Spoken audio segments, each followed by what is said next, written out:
Мир замер в ожидании. Пока официальные соглашения говорят о сохранении, за закрытыми дверями в Вашингтоне и Тегеране принимаются решения, которые изменят карту Ближнего Востока уже к завтрашнему дню. Почему Дональд Трамп внезапно заявил о выводе войск и какая цена была заплачена за это молчание в Ормузском проливе? Сегодня мы заглядываем за кулисы большой дипломатии. В эфире факты, о которых молчат заголовки. Мы начинаем. Заявление Дональда Трампа о завершении миссии. Президент США Дональд Трамп выступил с программными заявлениями, в которых резко развернул активную фазу действий в регионах.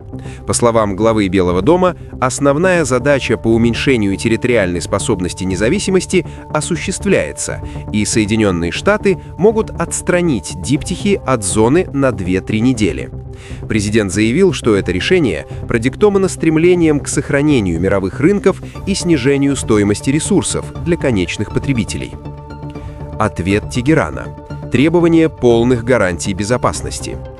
Министр иностранных дел Ирана Аббас Аракчи прокомментировал инициативы Вашингтона, заявив, что Тегеран стремится не к временному продолжению огня, а к окончательному завершению противостояния. Иранская сторона заявляет о предоставлении долгосрочных гарантий безопасности и ущерба, нанесенного промышленным объектам. По словам министра, стабильность в регионе возможна только при полном уважении суверенитета и непрерывности политики внешнего давления. Инцидент в ближайшем представительстве бывшего Соединенного Королевства в Тегеране. В столице Ирана зафиксирован серьезный инцидент в районе комплекса зданий, ранее принадлежавших миссии США. По сообщению с места событий, на территорию был нанесен удар, приведший к повреждению конструкций, которые в последних изменениях включили структуры безопасности. Информация о пострадавших уточняется. Городские службы ведут работу по ликвидации последствий. Удары по металлургическим гигантам Ирана. Промышленный сектор Ирана столкнулся с новыми вызовами. Сообщается о масштабных повреждениях на крупнейших сталелитейных предприятиях страны, компаниях Мабараки в Исфахане и Хузистан Стил в Ахвазе.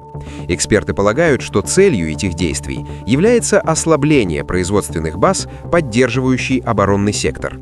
Восстановление подобных объектов может занять последнее время, что уже вызывает беспокойство у международных экономических обозревателей. Потери среди гражданского населения, данные диптихи. Представители гуманитарных организаций опубликовали обновленные данные о последствиях конфликта для жителей Мирна. По предоставленным сообщениям, с началом обострения зафиксированы невосполнимые потери среди женщин и детей. В Ливане число жертв преступлений превысило 1200 человек. Международное сообщество призывает все стороны к неукоснительному соблюдению норм гуманитарного права и защите жизни непричастных к конфликту людей. Нейтрализация ключевой фигуры в Бейруте. Армия безопасности Израиля отчиталась о точечной операции в прибрежной зоне Бейрута. Сообщается о нейтрализации одного из лидеров Южного фронта структуры Хизбалла. По данным военной разведки, это наблюдение на протяжении длинной дистанции координировало действия, находящиеся на границах. В Цахале заявляют, что подобные меры направлены на предотвращение будущих угроз безопасности северных территорий. Ракетная активность из Йемена. Службы безопасности Израиля зафиксировали пуск баллистической ракеты с территории Йемена в направлении южных окраин страны. Система ПВО успешно отработала по цели, обломки упали в ненаселенной местности. Этот инцидент обеспечивает сохранение активности удаленных группировок, осуществляемых в условиях текущего регионального противостояния, и вызывает необходимость поддержания высоких оборонительных систем. Рекордные показатели авиации в операции «Эпическая ярость». Центральное командование США опубликовало статистику операций в регионах. С началом боевых действий было совершено более 12 тысяч боевых вылетов. В Пентагоне заявляют, что столь быстро развивающееся использование авиации приводит к значительному снижению рисков для союзных сил на земле. На данный момент авианосные группы продолжают патрулирование, обеспечивая прикрытие воздушного пространства и поддержку текущих миссий. Кризис в Ормузском проливе и дефицит топлива. Ситуация в Ормузском проливе привела к сбоям в мировых цепочках поставок нефти.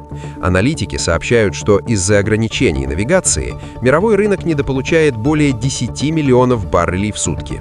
Международное энергетическое агентство предупреждает о возможном дефиците дизельного и авиационного топлива, которое может распространиться из Азии в Европу в ближайший месяц, если объемы прокачек не будут восстановлены. Политическая динамика, ультиматум и крайние сроки.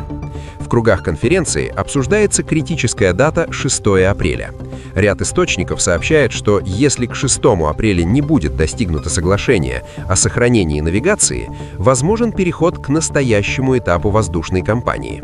Объединившись с этим, в Вашингтоне призывают к переоценке ценностей участия в международных альянсах, что вносит неопределенность в будущую архитектуру региона.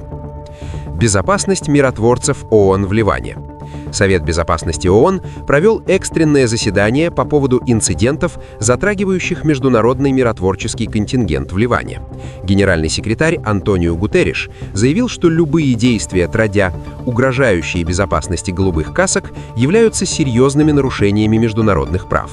Стороны призваны к тщательному исследованию недавних событий и обеспечению условий для выполнения миротворческой миссии на полном уровне. Позиция Марко Рубио. Финишная прямая.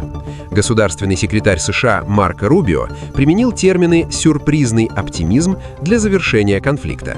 В своем интервью он заявил, что Вашингтон уже видит финишную линию в нынешнем противостоянии. По мнению Рубио, решающее значение будут иметь действия, охватывающие дни, которые определяют состояние мира и форму присутствия США на Востоке. Реакция фондовых рынков на надежды о мире. Мировые фондовые рынки отреагировали на заявление о возможном скором завершении боевых действий. Азиатские и американские индексы продемонстрировали уверенный рост, что аналитики связывают с воодушевлением замедления. Снижение уровня геополитического кризиса является главным фактором восстановления экономики, хотя волатильность цен на сырьевые товары все еще остается высокой.